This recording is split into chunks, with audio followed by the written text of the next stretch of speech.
In ionic bonds, valence electrons are taken from the less electronegative atom and are given to the more electronegative atom.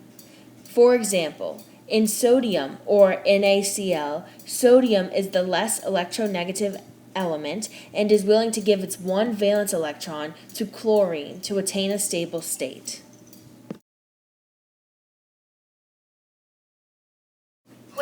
In covalent compounds, valence electrons are shared between atoms, as shown between the carbon and hydrogen atoms in the diagram above.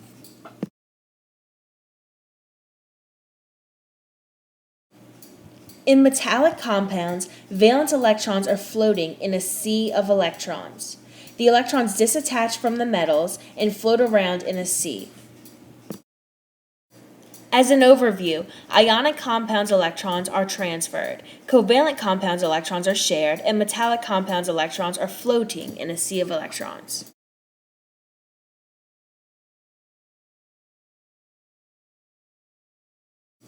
Ionic bonds are lattice structures. Covalent bonds are molecular structures. Metallic compounds are crystalline structures and are the most spread apart since its electrons are floating in a sea.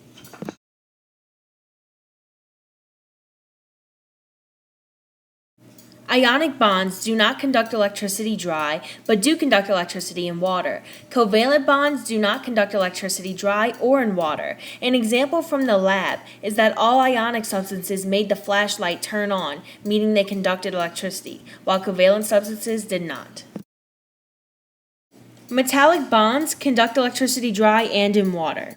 Ionic bonds conduct electricity in water because when the compounds dissolve, they become dissociated into ions and are conductive. Metallic bonds are already pretty dissociated and are conductive, dry, and in water.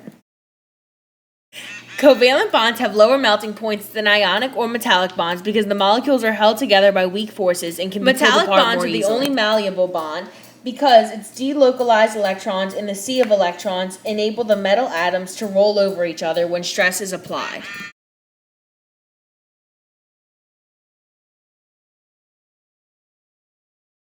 The smallest unit of an ionic bond is a formula unit because a formula unit is the simplest ratio of elements together. The smallest unit of a covalent bond is a molecule because H2O and H2O2 are both ratios of hydrogen and oxygen but can be expressed in different ways. The smallest unit of a metallic bond is an atom because each individual circle on the diagram is an atom.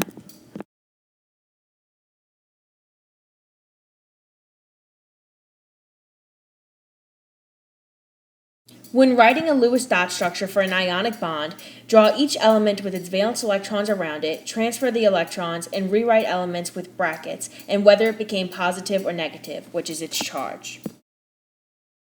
When drawing the Lewis dot diagram for covalent compounds, if both elements in a compound are in need of a valence electron, the two can share electrons. Each line symbolizes the sharing of two electrons. When drawing a Lewis dot structure for a metallic compound, draw the element symbol with valence electrons around it. The bigger dots symbolize that the carbon and fluorine are sharing an electron.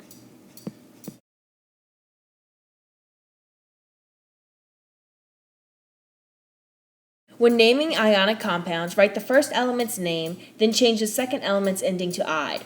Examples are NaCl, which is sodium chloride, and CaO, which is calcium oxide. When naming covalent compounds, still change the second element's ending to "ide," but use prefixes to determine how many of each element are present, because molecular compounds are not in the simplest ratio. Examples are N2O, which is dinitrogen monoxide, and N2O5, which is dinitrogen pentoxide. Use parentheses when dealing with transition metals because transition metals have multiple charges for each element. For example, iron can be 2 plus or 3 plus. Polyatomic ions names remain the same. For example, in AlPO4, you write aluminum phosphate.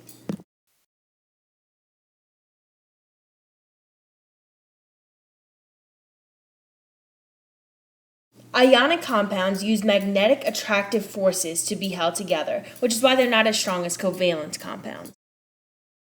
Since covalent compounds share electrons, their bonds are the strongest. Metallic compounds are the weakest because their electrons are floating in a sea and are loosely together.